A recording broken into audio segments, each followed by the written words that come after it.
start with the brief introductions that maybe we'll start with Zweli to do a brief introduction of himself. From Zweli, then we'll go to Mark, then we'll go to Sia.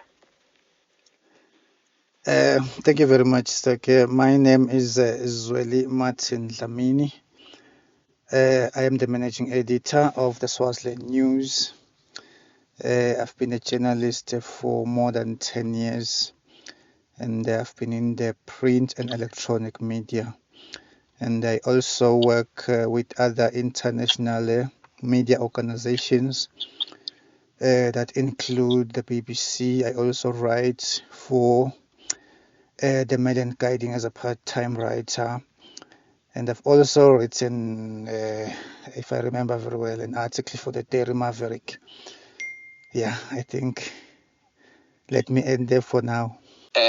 From what Mark has said, I think it is what is currently obtaining in Swaziland right now that we only have a few independent media houses, and even those few independent media houses, the restrictions are there. As we speak, you are currently in exile. I just want to check, Ngozi, what inspired you to start your online publication? Because I know your news, your house has a history. What inspired you? Yeah.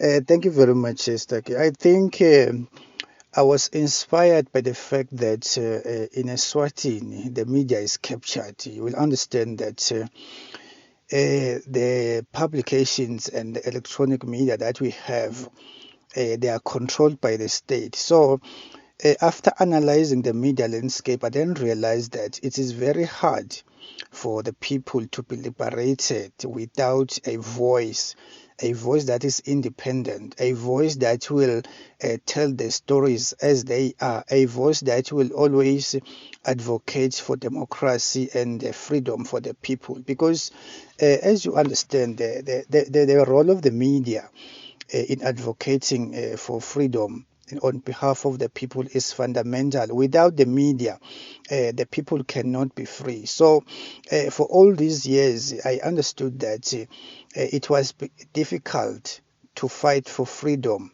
particularly among political activists, because without the media as a voice, it's like their voices are being suppressed, because a media is a conduit, in the free flow of information, and it also enhances accountability between the people and those in power.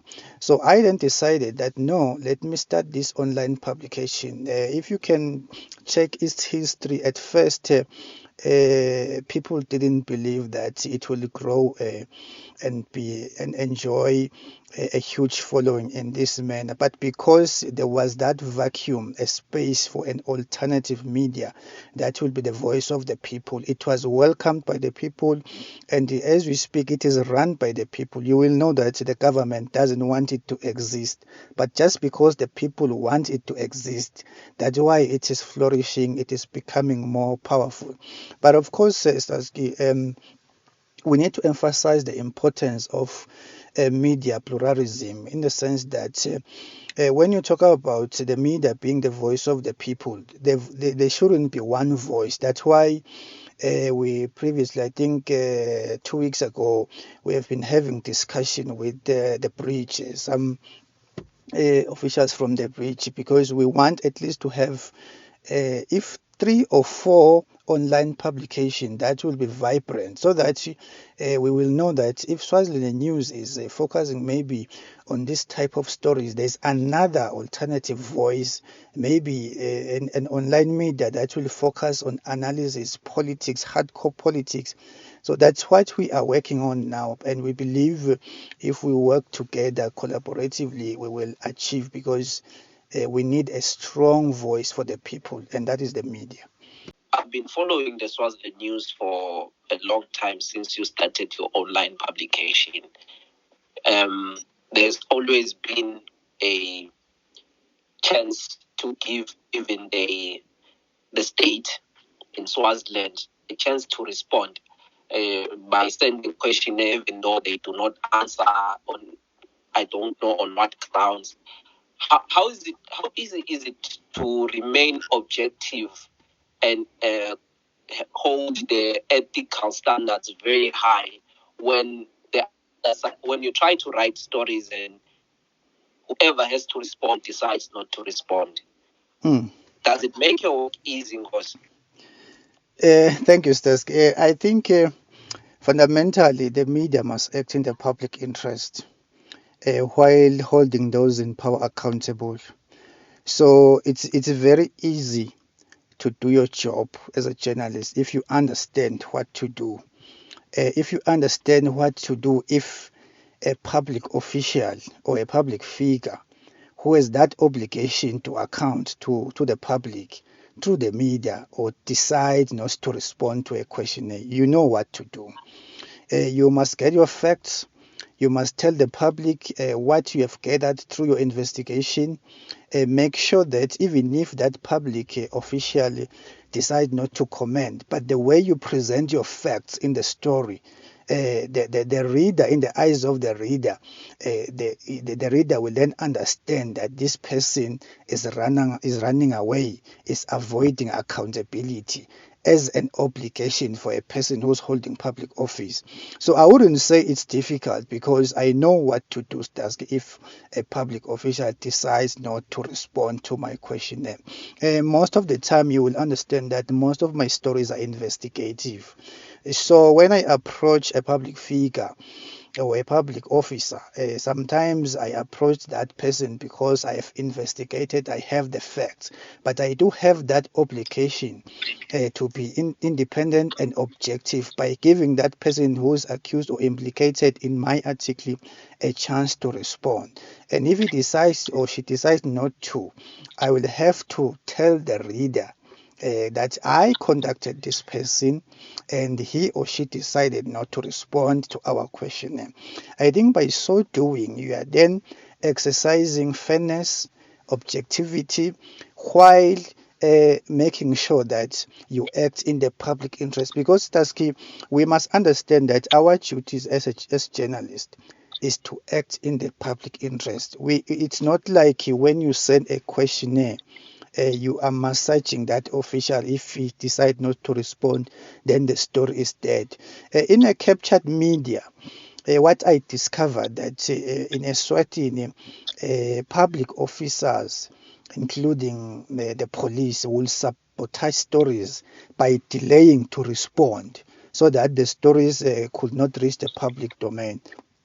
But in an independent media like ours, we make sure that if we send you the questionnaire, we will make sure we publish the story without, let me put it this way, if we publish the story, we must make sure we tell the members of the public that this person was conducted, but he refused to comment. But there's a thin line if you decide to do that. You must make sure the evidence is overwhelming and you must make sure your facts are right. I will make an example like the story of the resigned army commander. We took about almost 4 months investigating him.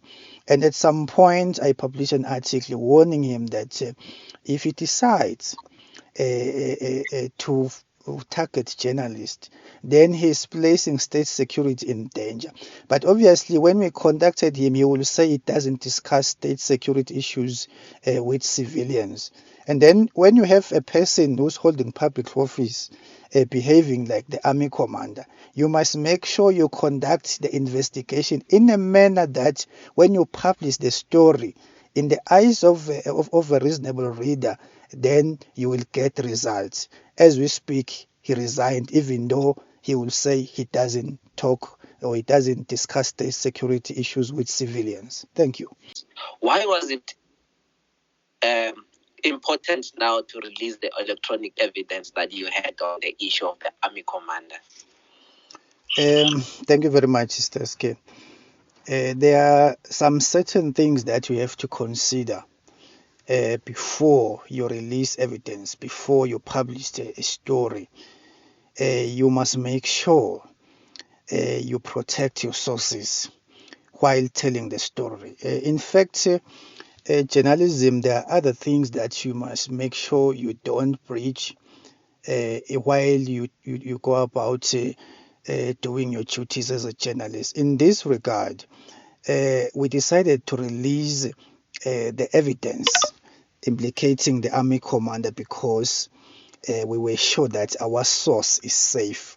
It was a process, Starsky. We started by arranging, conducting other international human rights organizations to make sure they arrange the safety of our source because this information might be used as evidence in the International Criminal Court. So it was easy for us to engage with other international human rights organizations who are working on the same matter, the issue of the crimes against humanity involving King Mswati. So we decided to release it because we wanted to tell the public that actually here is the evidence. When we say we have evidence, anytime if the circumstances cause that we release that evidence without compromising the safety of our sources, we can do so. And I think every journalist, whenever you write a story, of this magnitude or any story, you must make sure you have evidence. Even if they can take you to court, you must substantiate what you wrote about that particular person. I think, Starsky, the issue of the army commander, it's one that we can say it's historic because it's the first time in the history of the army that a general can resign based on evidence that was provided by the media. So as journalists, it then tells us that we have that significant role to play in the society in influencing decisions, in holding those in power accountable, particularly because this was a person who was instrumental in implementing an order to shoot and kill civilians. So when we decided to investigate him or intensify the investigation, we know we are doing this in the public interest. And the story doesn't end here. We are looking forward to the case that might be heard in the International Criminal Court, where we will provide, if called to do so, we will provide through our reports more evidence by publishing more stories.